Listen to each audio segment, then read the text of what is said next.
I am going to share with you guys 6 powerful questions to help you identify your self-sabotage behavior. But before we dive into those 6 questions, let's talk about what is self-sabotage. So the self-sabotage is a mechanism that kicks in every time we're trying to implement something, an important change into our life. For example, losing weight or getting into a new relationship. So this mechanism kicks in because it is here to protect us. I know we absolutely hate it because we do want to lose that weight. We do want to get into that new relationship, and we hate this self-sabotage behavior, and we're asking ourselves, why do we even do that to ourselves?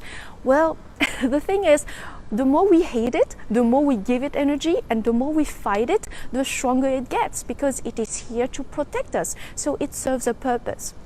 So what I'm going to share with you guys is 6 powerful questions that will help you work with it instead of against it.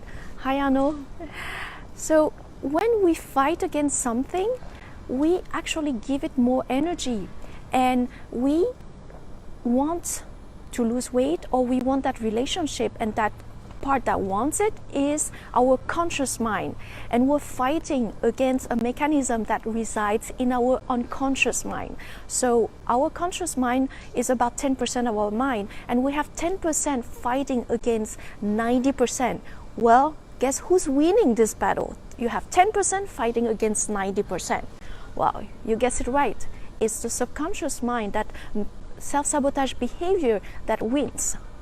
So now let's talk about this protection mechanism. The protection mechanism is here because it is protecting us against a perceived pain based on the projection of past behavior, past experiences. So we experience some kind of pain in the past, and the protection mechanism is preventing that from happening again. So if we have been deeply hurt in the past in a relationship, the protection mechanism doesn't want us to experience that pain again. So it is stopping us from getting into a new relationship.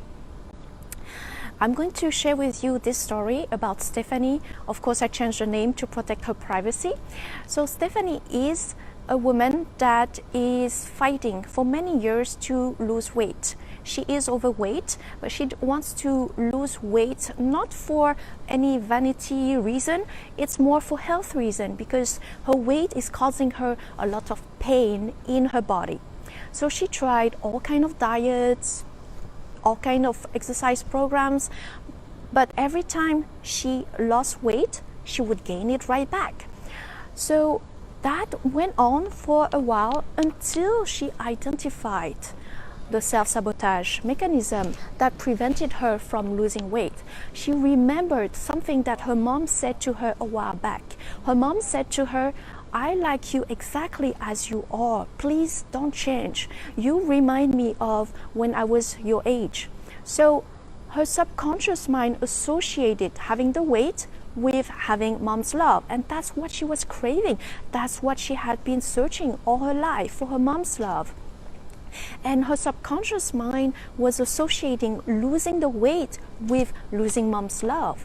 So every time she tried to lose weight, that protection mechanism kicked in to prevent her from losing mom's love. And of course, when I'm saying it, it doesn't make sense to us from the outside, right? But when we are going through this, it's that mechanism, when it's unconscious, it is so strong. It is governing our lives, and it is that thing that prevents us from achieving our goal. So now, what to do about it? Well, the first step to change a behavior is awareness, right? Now that you are aware that you have a self-sabotage behavior, the second step is identify the specific program that is running the self-sabotage. So I'm going to share with you 6 powerful questions to help you identify your specific program. The first question is, what would happen if you were to achieve that? What would happen if you were to have that? and you replace that with whatever you're trying to achieve. For example, losing weight. What would happen if I were to lose that weight? What would happen if I were to get into that relationship? And the second question is, what would I lose if I were to have that? What would I lose if I were to have that? The third question is, who would I become if I were to have that? We want something, but subconsciously we associate that thing we want with some kind of negativity. Typical example is having money.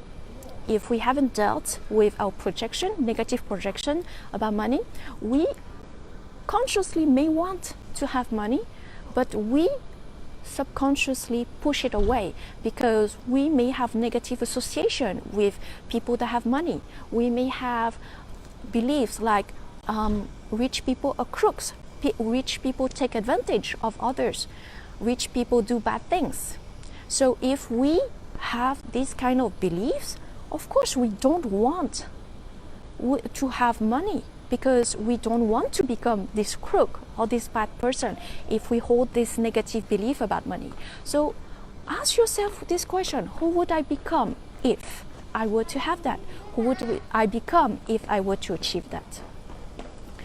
The next question is, whose love will I lose if I were to have that? Whose love will I lose if I were to have that? And in the previous example I gave you about this woman, Stephanie, she would lose her mom's love if she were to lose the weight. At least that's what the protection mechanism associated losing the weight with, losing mom's love. The next question is, what do I gain by not achieving that? What do I gain by not achieving that? We do get some kind of benefit from not achieving our goal, right? From staying where we are, otherwise we would not do it. So what would you gain by not achieving that?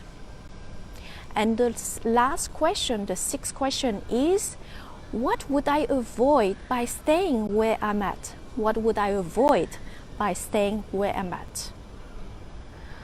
So you can take time to journal about these 6 questions and really dive deep into the self-sabotage behavior. Your specific program for everybody is different.